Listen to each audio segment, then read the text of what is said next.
भगवान ने पूतना का आत्म उद्धार आत्म कल्याण किया है। नंद बाबा घर पर है नहीं, नंद बाबा कंस को कर देने के लिए गए। कंस पापों का नाम है, पापों को खुश करोगे तो गोकुल की हृदय रूपी गोकुल के ऊपर किसी वासना पूतना का साम्राज्य हो जाएगा। ये नंद बाबा की गलती थी, कंस को खुश करने के लिए गए। अपराधियों को खुश क्या करना है। वापस आ रहे थे तो श्री वसुदेव जी महाराज को मिले। वसुदेव जी से कहा क्या बताएं, बात समझ में नहीं आती, विधाता की लीला क्या है। परमात्मा ने 6 पुत्र तुम्हारे यूं ही मार दिए, एक गर्भ में खत्म हो गया, बेटी भी बची, उसको भी जिंदा नहीं छोड़ा। अहो ते देवकी पुत्रा कंसो ना बहतो हता। अच्छा नहीं हमें लग रहा, ये बढ़िया नहीं हुआ। वसुदेव जी महाराज ने एक भी बार ये नहीं कहा कि तुम्हारे आंगन में जो 2 बच्चे पल रहे हैं वो मेरे हैं, नहीं कहा। लोग बहुत बढ़िया वो है जो कभी तन मन से, मन वचन और कर्म से कभी किसी को दुख नहीं देना चाहते। ऐसी बात न बोली जाए कि सामने वाले को भी कष्ट होवे, दुख होगा।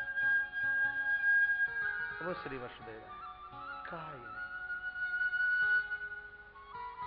और दूसरी बात यह है कि नंद बाबा दरवाजे पर आए तो वसुदेव जी जगत को बताना चाहते हैं, दरवाजे पर जो भी कोई आए उसको अपनी मत सुनाइए, उसकी सुनिए, नहीं तो लोग अपनी सुना देते हैं।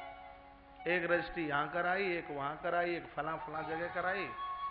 महाराज एक बंगला भी नया बनवाया है, बाथरूम में भी 8-9 पेटी लगाई हैं। मंदिर में तो आप गए हैं, जरा बाथरूम में भी पंप डाल दीजिए। बीती हुई सुना रहा हूं, सही लगे तो सुन लेना। मंदिर पर उतना ध्यान नहीं दिया जाता जितना कि बाथरूम पर ध्यान दिया जाता है। भगवान तो कहीं रसोई वसोई में पड़े होंगे। वो स्टेयर पर चढ़ने वाली सीढ़ी के नीचे वो छोटी सी कोठरी किसी काम की नहीं है, वहां भगवान को बैठा दीजिए। अब ये जगह किसी काम की नहीं है, फालतू है। यहां तो भगवान वहां बैठे होंगे या फिर कहीं रसोई में तप रहे होंगे। आज का महामानव बड़ा चतुराई दिखाता। किसी परिवार में पहुंचना हुआ, कुछ नियम सा बन गया है, जब घर में जाया जाए तो मैं बोल देता हूं भैया जरा अपना मंदिर बताइए। पूरे घर की रूपरेखा उस मंदिर से आभासित हो जाती है। ये क्या है, मंदिर, घर का मंदिर बता देगा ये क्या है।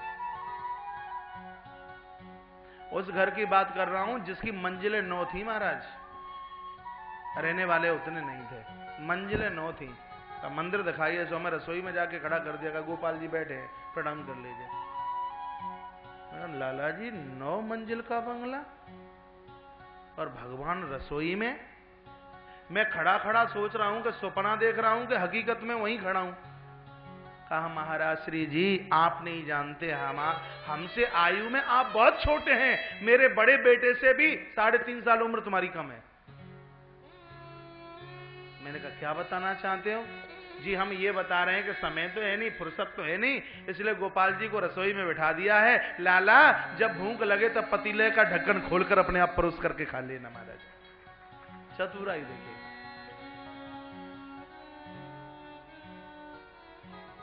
घर की सर्वश्रेष्ठ बढ़िया से बढ़िया जगह है, वहां भगवान को बैठाइए। घर में सबके लिए जगह है, लेकिन हमारे परमात्मा के लिए, हमारे भगवान के लिए कहीं जगह नहीं मिलती। 4 धाम की यात्रा प्रभाव नहीं दिखा पाएगी यदि घर में बढ़िया मंदिर और उसमें पूजा और भगवान को प्रणाम नहीं है। कल परसों भी निवेदन कर रहा था, अच्छी जगह भगवान को दीजिए, अपनी मन सुनाइए, सामने वाले की सुनिए। श्री वसुदेव जी महाराज ने कहा आप शीघ्र ही अब जाइए, कंस बहुत निशाचरों को भेज रहा है, आप यहां ज्यादा मत रुकिए। नंद बाबा की आंखें भर आई, का ऐसे थोड़ी ही जाऊंगा, मेरे घर में मैं छोटा सा लाला है, का बाकी खाने का चू लेके ना ही जाऊंगा। ये कथा क्या कह रही है? कथा कहती है जब जब मार्केटिंग करने के लिए जाएं, बाजार करने के लिए जाएं, घर के सब लोगों के लिए लेके आते हो कि नहीं? सबके लिए, बेटा के लिए, बेटी के लिए, बेटा के पापा के लिए भी, सबके लिए सब कुछ लाया जाता है।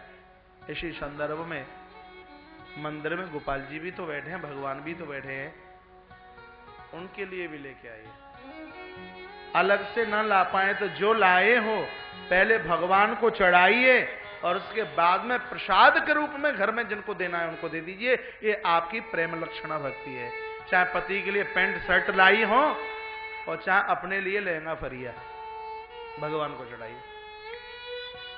आप कहोगे साड़ी भी चढ़ा दे, मैं कहूँगा हाँ चढ़ा दीजिएगा। साड़ी भी वो पहन लेगा? अरे पहन नहीं लेगा, मोहिनी बन करके उसने पहनी है, पहन नहीं लेगा, पहनी है, उसको चढ़ाइए। और क्या ये पुराणों में नहीं लिखा, जो भगवान का भोग लगाकर नए वस्त्र भगवान को पहना करके पहनते हैं, भगवान उनके हृदय में वास करते हैं। तुम ही निवेदित भोजन करही प्रभु प्रसाद पट भूषण दरे। आप जो भी कुछ नया लाए हैं प्रभु को चढ़ाइए। ये प्रेम लक्षण भक्ति।